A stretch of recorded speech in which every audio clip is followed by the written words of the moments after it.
Nous sommes samedi 7 février 2026. Mesdames et messieurs, bonsoir et merci d'écouter les programmes de Studio Kalangu sur les ondes de nos radios partenaires. Bienvenue dans ce numéro de la semaine sur Kalangu, la rétrospective de l'actualité marquante de la semaine, suivie du magazine consacré au commerce de la cola à Dosso. Je suis Alassane Abdou à la présentation.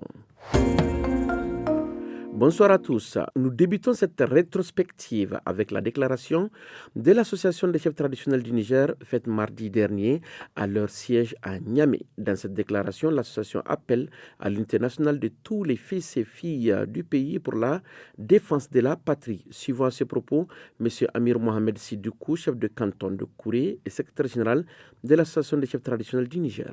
Notre cher pays traverse une phase décisive de son existence. Une étape où son avenir, son unité et sa souveraineté sont mises à rude épreuve. Face aux tentatives de déstabilisation, l'unité nationale demeure notre arme la plus sûre, notre rempart le plus solide. La défense et la sécurité de notre territoire ne relèvent pas uniquement des forces de défense et de sécurité. Elles engagent la responsabilité collective. Implorons le Tout-Puissant afin que sa baraka couvre le Niger, qu'il protège son peuple et son territoire et que les armes se taisent à jamais dans notre pays comme dans l'ensemble des pays de l'AES. L'actualité de cette semaine nous conduit également à 30 km de Niamey, plus précisément à Hamdallaye, où la vente au détail de carburant est désormais interdite dans cette commune rurale de la région de Tillabéri. Cette mesure est entrée en vigueur mardi 3 février et restera applicable jusqu'à nouvel ordre. La décision émane de l'administrateur délégué de la commune, le capitaine Inoussa Harouna Mahaman, qui invoque des raisons sécuritaires dans un communiqué daté du 2 février 2026.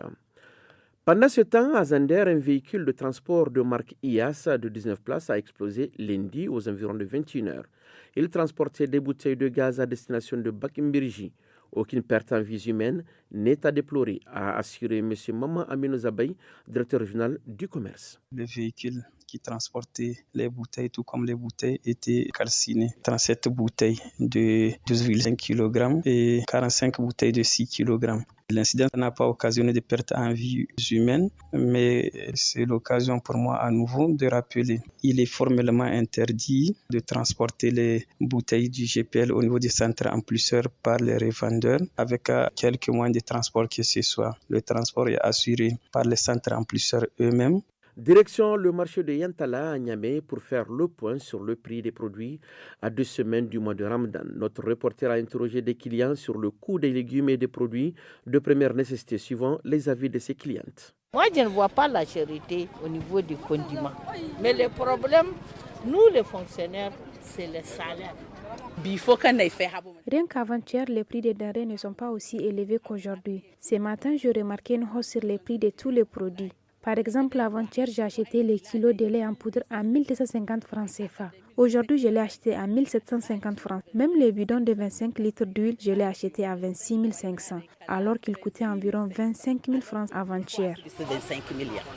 Le ministre du Commerce, de son côté, n'a pas attendu la dernière minute pour rencontrer les opérateurs économiques afin d'échanger sur les prix des produits de grande consommation pendant le mois de Ramadan. Les commerçants s'y sont engagés à assurer la disponibilité des produits et à accorder une réduction sur certains articles. Précision avec le ministre Ablaye Seydou. Le sucre en poudre, les 50 kg sont actuellement réduits à 26 000 francs CFA au lieu de 27 000 francs. Le sucre carreau CFA, le paquet de 25 kg à 25 000 au lieu de 26 000 francs. L'huile de 25 litres qui est actuellement à 27 000 francs réduit à 25 000 francs. Pour ce qui concerne le lait en poudre, notamment au Ribalac, actuellement, le prix de 500 grammes est de 1750, réduit à 1500 francs. L'Axtar, qui est à 2300 francs actuellement, est réduit à 1900 francs. Et l'Ahada, actuellement à 2000 francs, réduit à 1800 francs. La rétrospective, c'est aussi la commémoration de la 113e journée mondiale de la lèpre. Les activités se sont déroulées jeudi dernier après une célébration le dernier dimanche de janvier. Lors de la cérémonie, le directeur régional de la santé a rappelé que la maladie reste d'actualité et recommande un dépistage précoce pour éviter les infirmités. Dr Abdelrahman Idrissa, que je vous invite à suivre. L'année dernière, nos services ont dépisté environ 33 cas, dont 3 enfants de moins de 15 ans. C'est pourquoi nous avons choisi de célébrer cette journée ici pour conscientiser la population sur l'existence de cette pathologie dans notre région et qu'elle persiste encore dans notre pays. Aussi, nous devrons tous redoubler d'efforts, chacun à son niveau, pour pouvoir l'éradiquer dans notre région et dans tout le pays. Car si elle est très tôt diagnostiquée, c'est une maladie qui se soigne sans séquelles. Restant dans le domaine de la santé pour parler de la journée internationale de tolérance zéro aux mutilations génitales féminines. Cette année, l'événement est placé sous le thème vers 2030, pas de fin aux mutilations génitales sans engagement et investissement soutenu. La ministre de la Population, professeur Sidi Kouramoto Djermoko-Esseni, évoque les avancées enregistrées dans la lutte contre ces pratiques au Niger.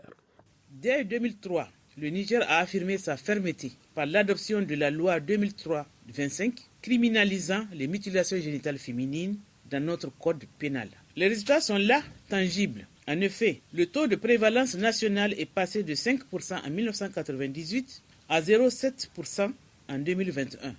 Cependant, ce succès national ne doit pas occulter des disparités locales alarmantes où le taux atteint encore 65% dans certaines communautés.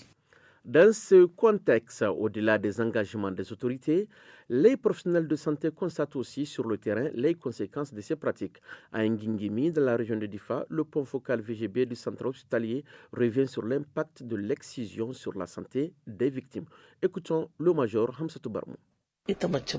Lorsqu'une femme est excisée, elle est privée d'une partie de son corps. À l'accouchement, elle est exposée à de nombreux risques, notamment la fistule. Son organe génital ayant été mutilé, elle ne peut souvent pas accoucher naturellement et doit recourir à une césarienne. Si elle accouche malgré tout par voie basse, elle risque de graves déchirures, pouvant nécessiter des points de suture. Cette mutilation affecte profondément son corps et sa santé avec des conséquences sur sa vie de femme et l'expression de sa féminité.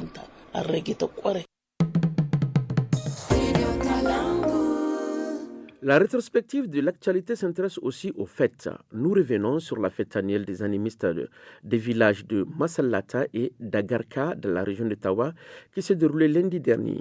Selon les organisateurs, cette cérémonie a pour objectif de faire les prévisions de l'année en cours pour le pays. Les précisions avec Chebo Abdelkarim, l'un des chefs animistes.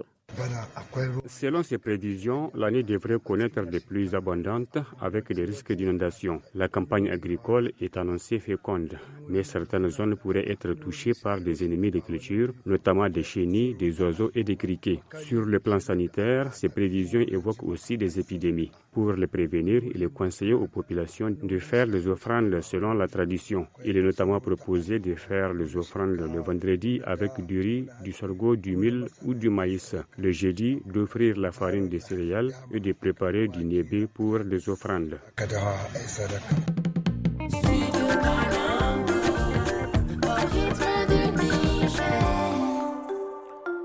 Nous arrivons à présent à la partie magazine de notre édition qui s'intéresse à la vente et à la consommation de la cola. Au marché de Dosso, la noix de cola occupe une place de choix sur les étals. Plusieurs variétés y sont proposées, importées principalement des pays côtiers. Alhaji Jibo Hassan, commerçant grossiste, s'approvisionne en grande quantité avant de redistribuer la marchandise dans d'autres localités. Avant, nous nous approvisionnons en cola à Malanville, au Bénin, en Côte d'Ivoire ou à Niamey. Mais avec la fermeture des frontières, nous nous sommes rabattus sur le Nigeria. Actuellement, la clientèle s'intéresse davantage à la variété appelée Petit Cola. La cola, c'est ma spécialité. Je maîtrise toutes les variétés et leur provenance. Le transport constitue une étape clé dans la chaîne de commercialisation. Depuis Niamey, des cargaisons sont acheminées régulièrement vers Dosso, indiquait Moussa Abdou, transporteur. Je m'approvisionne au marché Kotako de Niamey pour revendre ça au grand marché de Dosso, par panier ou par mesure selon la demande du client. Mais le petit cola est plus prisé que la cola blanche. Ensuite, il y a la cola rouge souvent utilisée dans les rituels mystiques. J'en achète pour environ 300 000 francs par commande et je ne subis aucune tracasserie routière pour son transport. Dans l'Aïri, aux abords des gares routières, les revendeurs ambulants sont plus accessibles. Ils s'approvisionnent auprès des grossistes pour revendre au détail. Omar Issa en a fait sa principale source de revenus. Hommes et femmes en achètent. Je peux gagner jusqu'à 500 francs CFA de bénéfices par jour car je ne prends qu'une demi-mesure à 1900 francs CFA. Et ces 500 francs CFA de bénéfices peuvent couvrir ma nourriture quotidienne. Je veux l'unité entre 25 et 100 francs CFA. On me demande souvent le petit cola, mais je n'ai pas assez de fonds pour en prendre. Les consommateurs évoquent différentes motivations pour consommer la noix de cola. Moi, je suis un croqueur de cola. En tout cas, moi, dès que l'occasion se présente à moi, je vais cesser de croquer. Moi, je suis une croqueuse occasionnelle. Je n'ai jamais acheté de cola. Je ne consomme que ce qu'on distribue lors des cérémonies traditionnelles. Quand je sens la fatigue m'envahir, après une longue journée de travail, je prends un peu de cola et je sens tout de suite la différence. Ça m'aide à rester éveillé et concentré. À Dosso, le commerce de la noix de cola continue de faire vivre plusieurs familles et de garder sa place dans la culture nigérienne.